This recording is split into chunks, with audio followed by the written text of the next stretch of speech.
Welcome to the Scratch Made Life Kitchen. My name is Kim, and today we are going to make provolone cheese, one of my all-time favorite cheeses to make.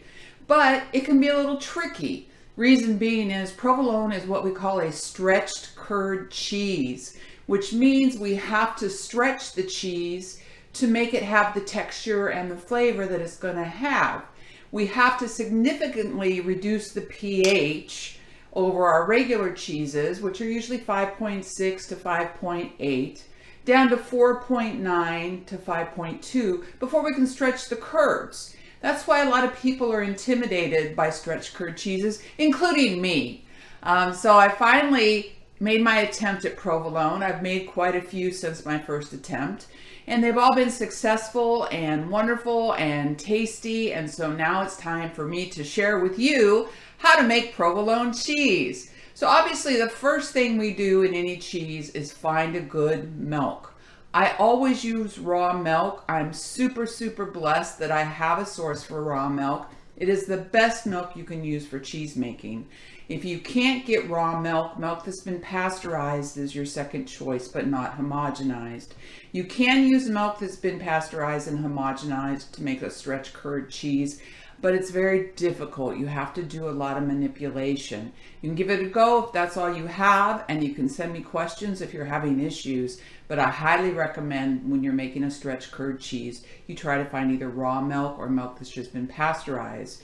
You will never use ultra pasteurized milk to make cheese. It will not work. I do have a YouTube video on the milk you can use for cheese making, which goes into more detail. All right, so let's get started on the provolone. There's one thing that you really do need when you're making stretch curd cheeses, and that's a pH meter, because we're going to want to test it. We're using heat and time to make our provolone, so this is going to take you 7 to 9 hours to make. So it's a full day, so make sure you plan accordingly when you make it. You can also use these pH strips, but it's not quite as accurate. It gives you a range, and it works. I've used them. But the pH meter is much more effective. So I highly recommend you get something to test the pH prior to trying to make provolone.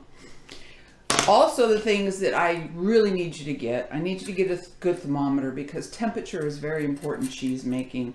And then these mini measuring spoons, your measurements, this is a science, cheese making. So your measurements have to be accurate. And our measurements of things like culture and rennet and so forth are in 1/4 of a teaspoon, 1/8 of a teaspoon, all the way down to 1/64. These don't cost a bunch of money, and they're super important that you have. So the first step in any cheese is getting your milk to a particular temperature.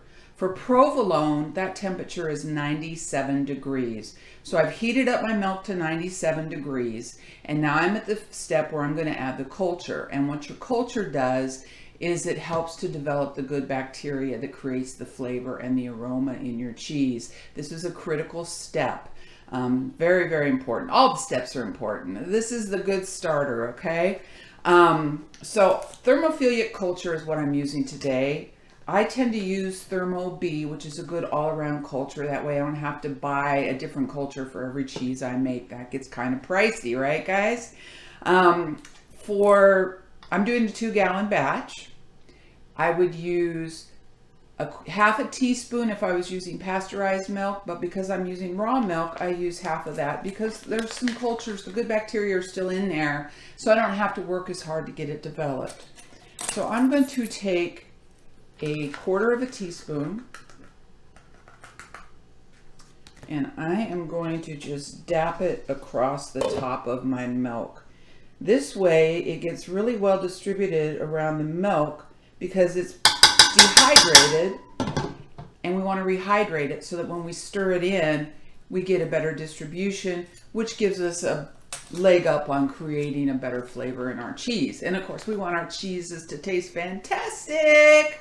So we're going to let that sit for a few minutes while it rehydrates, and then we're going to stir it in, and then we're going to let it ripen for 45 minutes. 45 minutes. The recipe will be on my website, scratchmadelife.com. There's a special tab that says recipes. But yeah, we let this ripen for 45 minutes. Okay, so 4 to 5 minutes to let it rehydrate. So you take your spoon.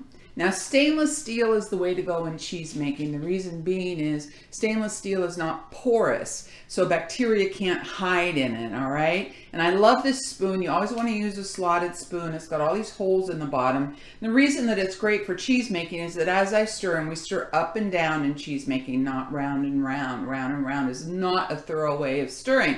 And you're going to find as you get into cheese making, you start stirring everything up and down. Okay, it's a good habit to get into. It's actually the best way to stir. The holes are here so the milk can go through it, and it helps it to get more evenly and thoroughly distributed through your milk. Okay, so we're just going to take this and we're going to go up and down and around my pot about 15 times. And then I'm going to put the lid on it and I'm going to let it sit for 45 minutes. Now, when you read your recipes, they say maintain the temperature at. So in this case, it's going to be 97 degrees. And if you haven't done a lot of cheese making, you might wonder, how the heck do I do that? Well, milk retains its temperature very, very well on its own. Using a stainless steel pot helps that because stainless steel retains temperature very well. And putting the lid on. So you're going to notice after every step where I don't have any action going on, I'm going to put my lid on my pot. There we go. Because that helps to retain the heat in the milk and retain your temperature at 97 degrees. You will find, I've got a little piece that, so thermoculture can mat up, which is what a little piece of this did. So I am just going to break it up with my fingers and stir it in. There we go. And round and round. And there we go. So I'm going to put the lid on. I'm going to let it sit for 40. So we're about a minute and a half away from our 45 minutes being up. So this is the point in time where you want to prepare your rennet. You don't want to prepare it more than 5-10 minutes in advance of when you're going to need to add it to your milk, because it can start to dilute the strength of the rennet a little bit. So wait until the last few minutes before you're going to add it, before you mix it. So here's how you mix up your rennet. You're going to take water that does not contain chlorine.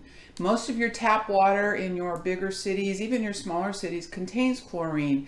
The reason we don't want to use anything with chlorine is because chlorine will kill the good bacteria you're trying to develop the flavor in your food, in your cheese. So take a small cup, and I love these because they've got measurements on it, and you add about 1/4 cup of the water that does not contain chlorine into your little small ramekin. And then for Parmesan, or for provolone, I mean, still in Italy, right? Parmesan, provolone.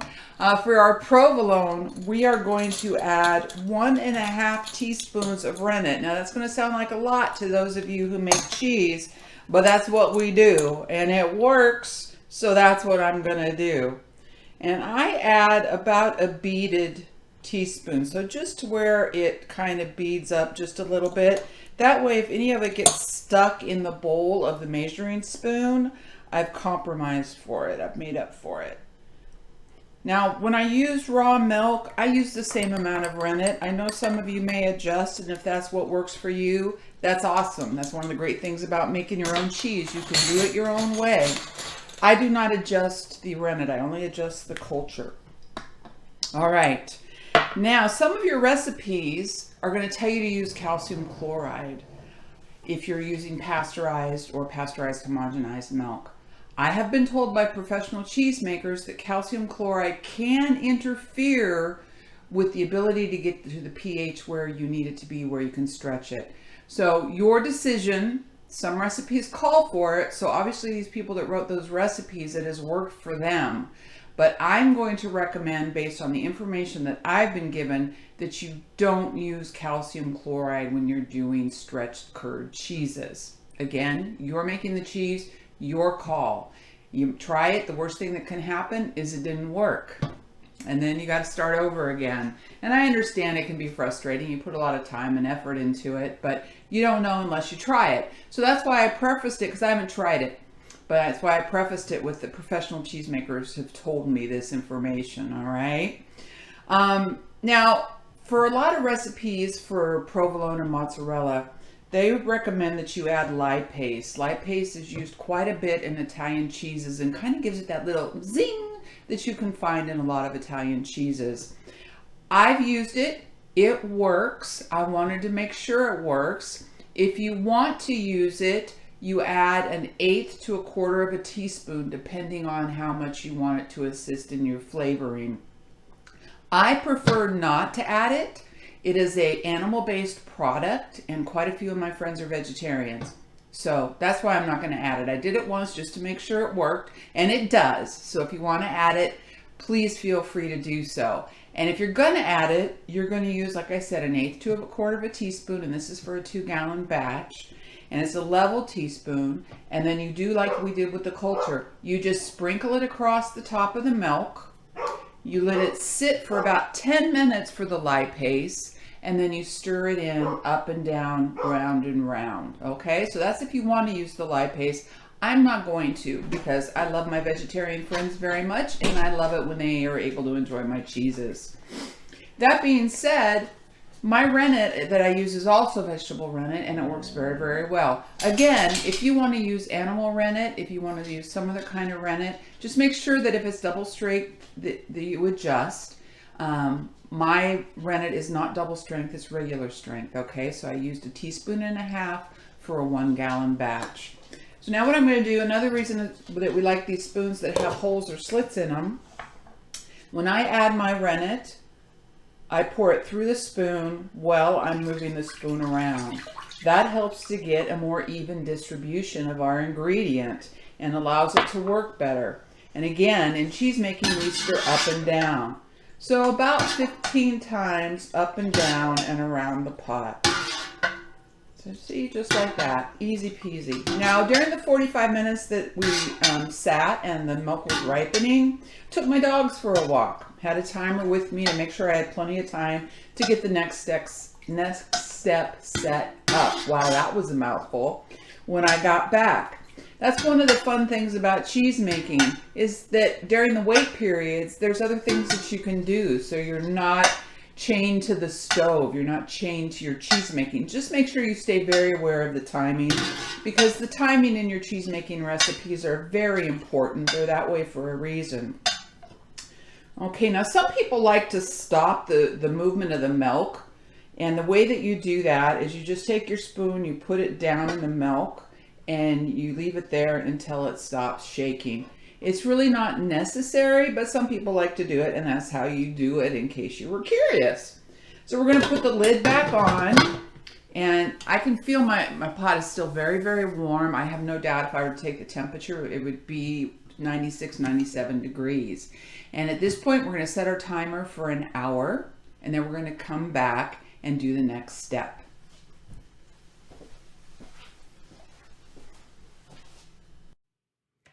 Hi everybody, welcome on back. So it's been an hour that your milk has been sitting with the rennet in it, and it's time for us to check for a clean break. If you've been making cheese for a while, you know what a clean break. It is a critical step in cheese making. If you don't achieve a clean break and you proceed with the rest of the process, you're going to have some difficulties, like some major difficulties. If you're brave and trying provolone for one of your first cheeses, here's what a clean break is. Clean break is when the whey and the curds start to break cleanly from each other.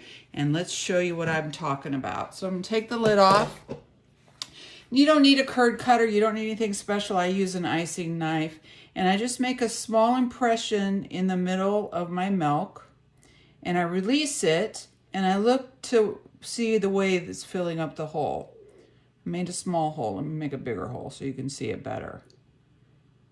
So the fluid that's going in that hole, that's whey. And I'm looking at it, and it's clear in color. It's not milky. Yeah, it's yellowish. There we go. That's better. But it's transparent. That means I have a clean break. If it was milky looking, that means I don't have a clean break, and I'd need to put the lid back on and let it sit for about another 10 minutes. Well, since we have a clean break, we're going to go on to the next step, which is to cut our curds into 1/2-inch cubes. We do that by making a vertical and horizontal checkerboard. You're like, what? So just take your icing knife, your chef's knife, whatever you have that will cut the curds. Go down to the bottom and all the way across. Down to the bottom, all the way across. Just like this. Okay, that's one way. Now we're going to make our checkerboard, and we're going to do the exact same thing going this way. Just like that. As you can see, surgical precision is not necessary. And just keep cutting. Now we're going to do our horizontal cuts. And what you do is you take your curd cutter, your knife, your whatever, and you pull it back about a 1/2 inch, and you go down about a 1/2 inch. Pull back another 1/2 inch, go down another 1/2 inch. And you keep doing that until you get about halfway across your pot. And we're going to do that in all 4 quote-unquote corners of our circle. Bet you didn't know there were corners in a circle. Now you do. Now there is a thing called a cheese harp that helps achieve these much easier, and they're great. One of my students gave me a 1/2 inch one, and I will use it from time to time. But the thing about cheese harps is we cut our curds different sizes. Some recipes call for a 1/4 of a cup. Some recipes call, a 1/4 of an inch. Some call for 3/4, etc. So if I were to exclusively use a cheese harp, I'd have to have one for every size I needed to cut a curd. Now we're just going to let this sit for 30 minutes to firm up. But I'm going to show you what your curds look like right after you cut them. All right? And then when we come back, what I'm going to show you is what your curds are going to start looking like when you cook them, which is the next phase of this. So put your pot back on, or your lid back on the pot. I'm going to have a cup of coffee over the course of the next 1/2 hour so I can talk a little bit better the next segment. And we'll see you in about 30 minutes. 1/2 hour is up. And now it's time to cook your curds. And what I mean by cooking your curds is you're going to increase the temperature of your curds to get more whey out of them. And what you're going to do is you're going to heat it to 108 degrees over about 35 minutes. Now remember what they looked like right after we cut them? And I've been stirring them over low heat for about 5 minutes. And you can see they're starting to get a little rounded. They're starting to get smaller. Now, as you're stirring, you may notice that there's some that didn't cut down very well, that you kind of missed. Very common. Just take the end of your spoon and gently cut through it. And you're going to keep stirring like this because you're going to use the motion of the water, or of the whey, and the heat to pull more whey out of your curd. There we go. See, there's a big one right there. So I'm just going to cut it down, cut it in half a little bit. And you want to do this over about a 30 to 35 minute period. You don't want to cut corners here. The slower you pull the whey out of your curds, the stronger curd you're going to have. This is not a place to cut corners. Actually, in the cheese making process, there really is no corner cutting. I recommend for success at any cheese you're making, you follow the recipe exactly. All right. Now, as you get into cheese making, you might learn some things that you want to add, some little things you want to do. That comes with a lot of experience and a lot of time. Okay, as you can see, these curds are getting smaller and smaller. And again, this phase is called cooking your curds. And you're going to do this again over a 30 to 35 minute period. When that 30 to 35 minute period is over and your curds are at 108 degrees, what you want to do is you want to take a plastic spatula like this. This is very well used. And you're going to use it to scrape the sides and scrape the bottom very gently to make sure you get all your curds. You've spent a lot of time making this. You don't want to waste anything, right? You don't want to pour this out to drain and you see all these curds stuck to the side and the bottom of your pot that you didn't get up while you were cutting them. So you're going to do that for 10 minutes. After the 10 minutes is over, you're going to put the lid back on it and you're going to let it rest for about 15 minutes. So when we come back, we're going to go on to the next step. 15 minutes.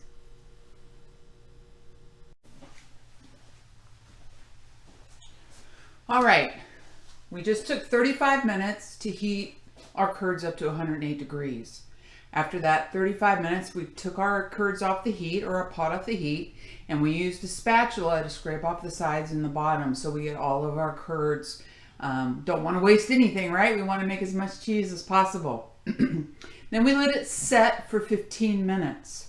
And that's where we are right now. These curds still feel super warm to me. So now what we need to do is we need to drain all the whey off and concentrate on making a slab from our curds. Remember, I think I said at the beginning that what we need to do to get to the point where we can stretch our curds is we need time and heat. And this is where you really differentiate right now from other cheeses you want to make. And there's the timer.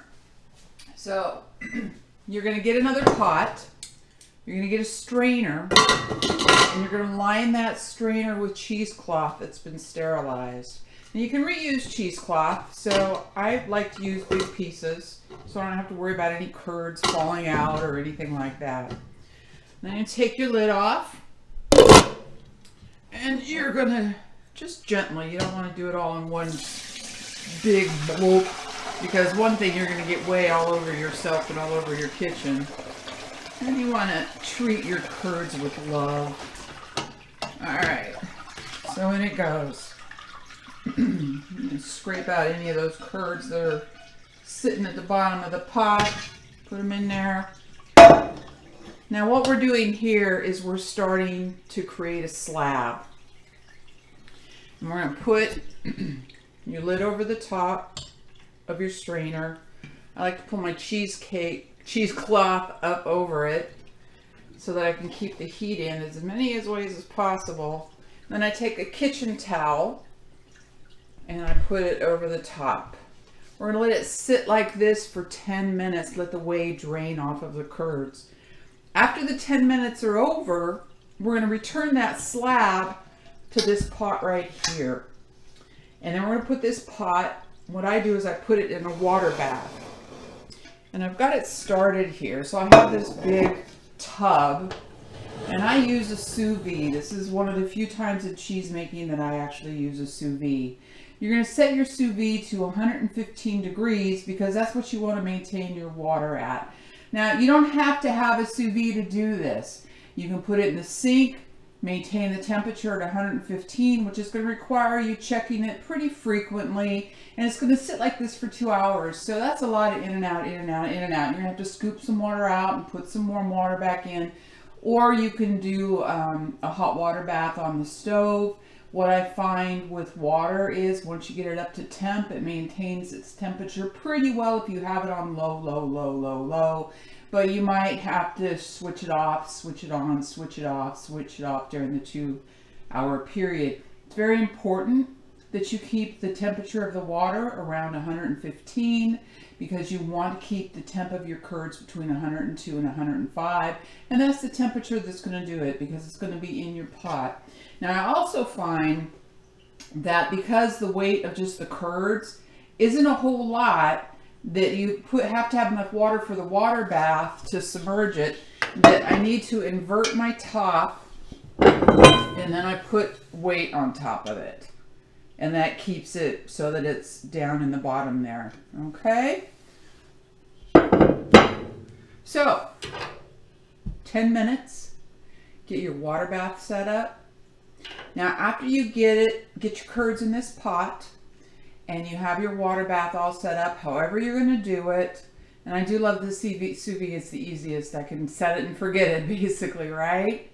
You're going to take your other pot and you're going to fill it with about 2 gallons of water if you're doing a 2-gallon batch. You're going to put it on the stove, you're going to heat it to 185 degrees. This is the water that we're going to use to stretch our curds in. As soon as it hits 185, then just turn the heat down low, put the lid on it, and let it sit. It will maintain its temperature around 180 to 185. Double check it about 10 minutes before you think you're going to be ready to stretch your curds, just to make sure that your temperature is at 185. If you're gonna have a much more successful time stretching those curds if the water's hot enough. And you're like, Kim, I am not putting my hands in water that hot. I'll be right back. Okay, this is a double glover for sure, unless you have some of the really super thick gloves that people use in barbecuing. So I have a thick pair of kitchen cleaning gloves, and I'll put those on first. And then I have these chemical resistant latex gloves that are about twice as thick as the cleaning gloves, and I put them on over that. And it gives me a pretty good protection. It's still pretty warm, and it's gonna be, it's 185 degrees. So like I said, unless you have the really thick gloves that you can use, like if you're smoking or you're barbecuing and you can actually go and pick up the meat and turn it and everything without having to use anything else, those would be great for this. So I don't do that, so I don't have them, and I have these that I use. Okay, we have to wait the whole 10 minutes, guys, so I'll be back.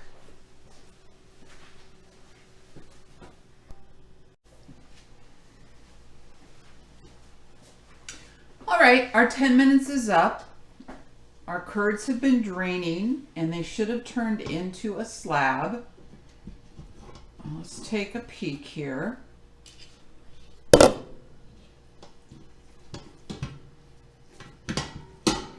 Sure enough, there we go. Now we're going to put it back in the bottom of the original pot we used.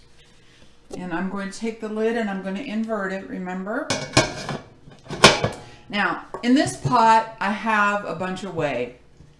You can save it, and instead of heating up the water to stretch, you can heat up the whey to 185 and stretch in the whey if you want. I like to use my whey for other things, and it works just as well if you stretch in the water.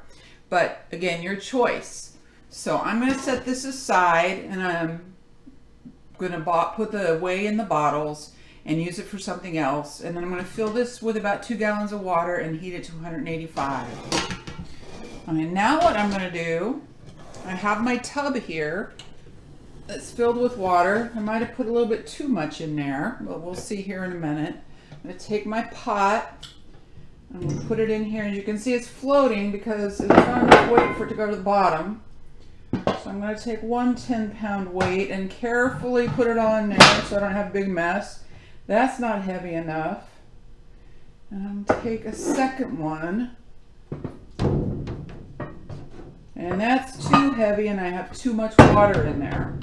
So I need to take, well, it's not too heavy, I'm going to need to put it on. But I need to take some water out of here before I can get the water back going. So what you're going to do next is you're going to get this all figured out. You're going to get the water level where it needs to be. You're going to get your pot in there. You're going to get your sous vide, or however you're going to maintain the temperature of the water at about 115. You're going to get it going. Once your water is at 115, start your timer and set it for 2 hours, all right? As I said, this is where we're going to start to use time and heat to lower our pH to between 4.9 and 5.2, which is the pH that we need to have for stretching. All right, one more time. Get your water bath at 115 degrees. Get your pot with the curds in there. Start a timer for 2 hours. Now, during that time, if you want to flip it once, you can do that. You don't have to if you don't want to. All right, 2 hours, guys. All right, have fun.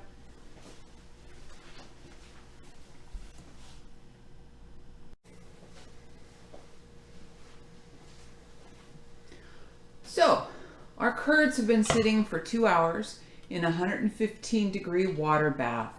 What we're going to do now is we're going to test the pH of the curds. And remember, what we want it to be at is 4.9 to 5.2.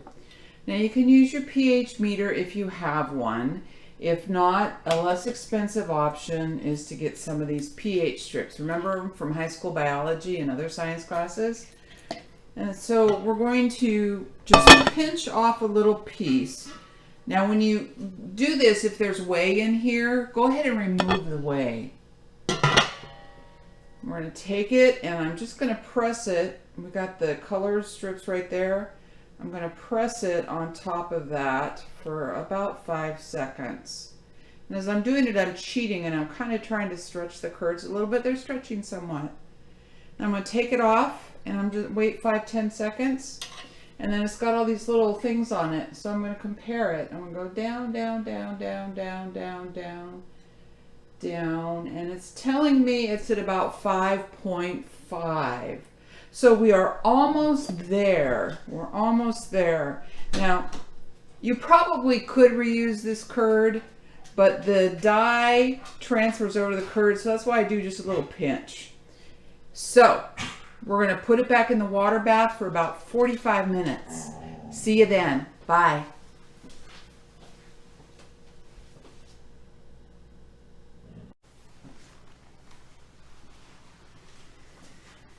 All right, I think we're there. So we let it sit for another 45. Well, actually, it ended up being like another 50 to 55 minutes because when I went to take the pot out and take the weights off of it, they crashed into the water and soaked me. So those of you that are very observant may notice I have a different shirt on. Well, you know, it happens to all of us. And I am a big klutz, so. I tested the pH, and it was at 5, which is perfect, because remember, we want it to be between 4.9 and 5.2. Then I took my slab, and I put it back in the strainer, and I let it drain for 10 minutes. And now what I have in front of me, is my slab in the strainer, and I just put it over a pot and put a couple towels across it to keep the heat in, just to make sure everything stayed nice and wonderful and beautiful. So let's go ahead and take the towels off. It also gave me, that 10 minutes gave me time to clean up and give me a little bit more workspace to do what I want to do here. Take the lid off. Get this slab out of here. Maybe. There we go. And there is our slab of curds. Now, the wait time did give me an opportunity to look at the segments that I recorded already, and it was good that I did that because I have a correction. When I said I added the rennet, I said I added 1.5 teaspoons to a gallon batch. That was incorrect. I added 1.5 teaspoons to a 2-gallon batch, so it's 3/4 of a teaspoon for a gallon. And I also noticed that my dog Tony made himself present during there, but you know, we love our furry family members. Okay, so now I am cutting my slab into about 1-inch squares. So I'm going to do it in a checkerboard cut. I'm going to go one way and then I'm going to go the other. And then remember I told you we'd have to heat up some water, at least I think I did, to 185 degrees. So I have my pot of water heated up to 185 degrees. Heated up about 2 gallons just to make sure that I have enough to completely cover my curds and have plenty of room in my bowl to work. So, after I'm done getting these cut, I'm going to put it in this stainless steel bowl I have right next to me. You might have gathered by now, I love my stainless steel. It's a great, great medium to work with in any culinary venture. It retains heat very well, so I don't have to worry about the heat of my water going down too quickly and affecting my stretch. All right, make sure they're all broke up nicely, and they are. And then I also have a bowl of ice water. And in that, I have the ice water because I'm going to be stretching and shaping this in water that's 185 degrees. So if I were to do that and then just put it on my cutting board to rest or put it straight into the brine, it would just turn into a flat pancake. Now, it probably would taste just fine, but it wouldn't look pretty, and I like pretty looking things. All right, so let me grab my hot water. And I'm gonna just pour it into my stainless steel bowl with my curds. And I like a good 4 or 5 inches to be able to work in there. You let them remain submerged for about a minute. And then what you're going to do with your very well gloved hands is you're just going to kind of get in there and mix them around just a little bit, just to get the hot water Loving your curds there. And then what I do, I start pressing them together. And you might even want to take a few, just a few, and work them just to make sure this is going to stretch for you. And guess what? It is. So remember, we let it sit for 2 hours. We tested the pH. It wasn't quite ready. Woo, I love stretching it. I love doing the stretch, I gotta tell you. So then we let it sit for about another 50 minutes. It was supposed to be 45, but you know, had that little accident. And then we came back and checked it, and the pH was at 5. And then I took my slab out of my pot, put it back in my strainer, covered it up nicely to retain the heat. We always want to retain that heat because that's super helpful in cheese making. And then I let it drain for about 10 minutes. Then I came in and I got gloved up, got my ice water going, got my 185-degree water, and now here we go. Now what I'm going to do is I'm just going to let it bind together in the water.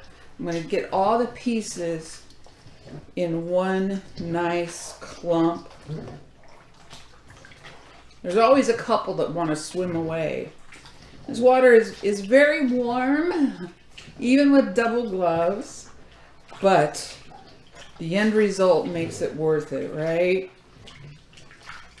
If I'm repeating myself, I apologize. That happens when you get to be a certain age.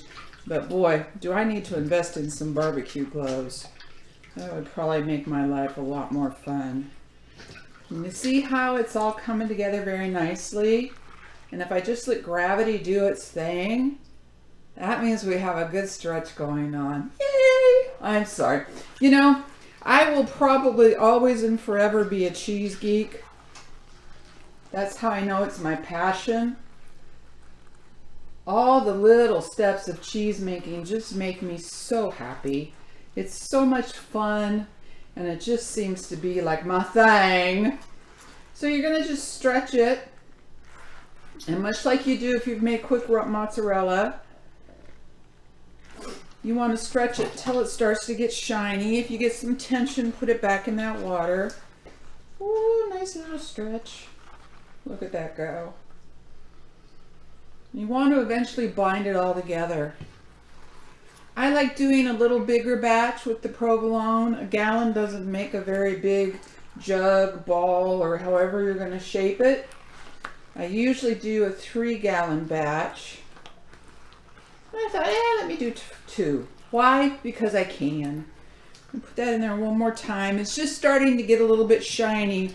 And when I say shiny, I mean shiny like a raw chicken breast shiny. Let's get a good stretch going here. Let's get a good stretch going. Just like that.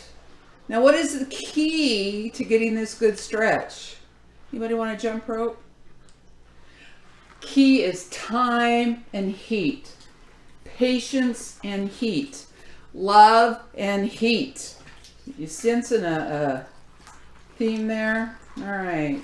Now, if you overstretch your curds, what's going to happen is you're going to have a tough texture in your cheese. All right, so I got a nice shine going on there. I'm pretty happy with it. Let me move it over a little bit. Nice little shine going. Look at all that steam coming off of it. So I'm going to start forming it. Now, in the past, I've tried my best to form it into a jug. And this area obviously needs a little bit of work. But you know, you do what you gotta do. See, it's got the little thing on the top. But today, I'm gonna do something different. And I'm just gonna shape it into a ball.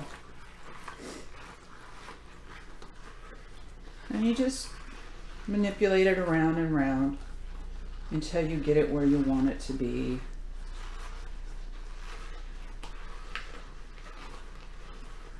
See how it's looking? Okay. Then after you get it into your nice ball or your jug or however you're going to shape it, you put it in your ice water. And I like to leave it there for about half an hour. I just did a lot of work, spent a lot of time getting this done, and I want to make sure that when I put that in the brine, it doesn't just turn into a pancake on me. Okay, so I have no intentions of putting my hand back in that water, so I'm going to take off my gloves. So let this sit in the ice water for about half an hour. After that half an hour, put it in a brine solution that's at room temperature and about 2 hours on each side. Now with the ball, it's going to be a little different. When I did the jug shaping, it kind of did this weird movement thing. Anyway, then after that, take it out of the brine and just let it dry. Blot it with some paper towels and let it dry for about an hour to two, because you're going to natural rind it for the whole process, or at least for a little while. Now, I made this one 7 days ago. It's got a nice firm rind on it.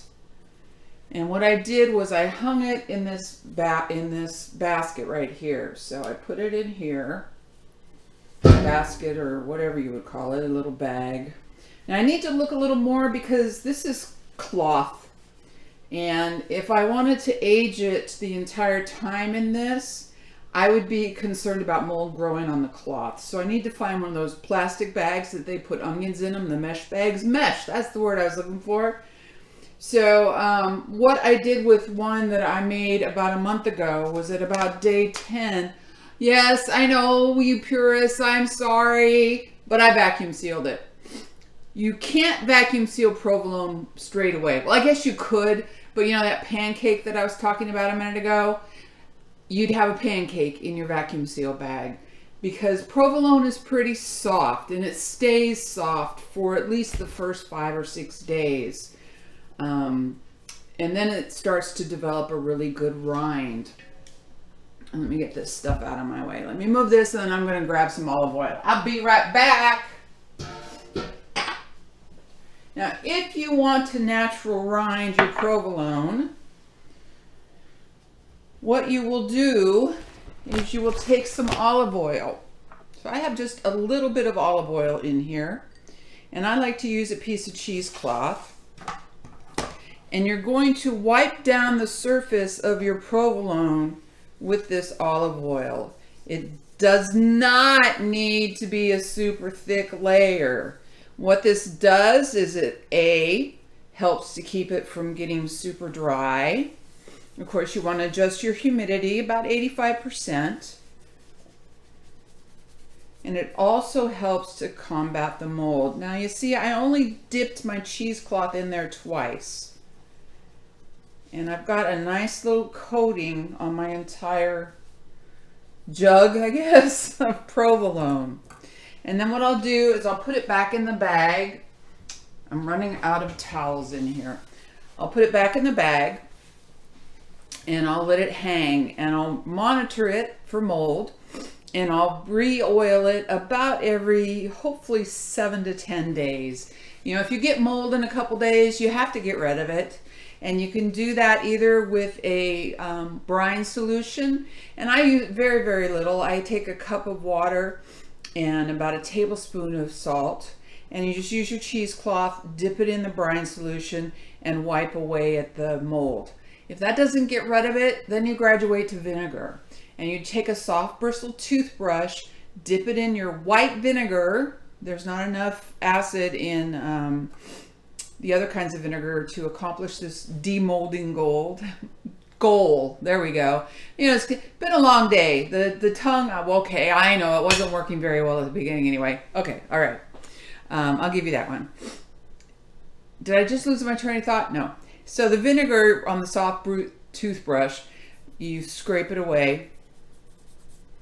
And then you will let it dry for about an hour, oil it and hang it back. And that's how you age your provolone. About 2 months would be as early as I would want to try it.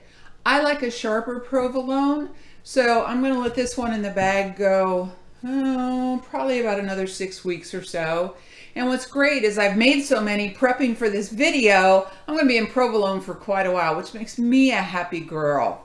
Now, If you have questions, you can reach me either by leaving a comment on this video via my Facebook page, Scratch Made Life, or by going to scratchmadelife.com and contacting me. Scratchmadelife.com is where you'll find the recipe. I really hope that this video makes you have success in provolone. And if you can do this with the provolone, you can also do it with the traditional mozzarella.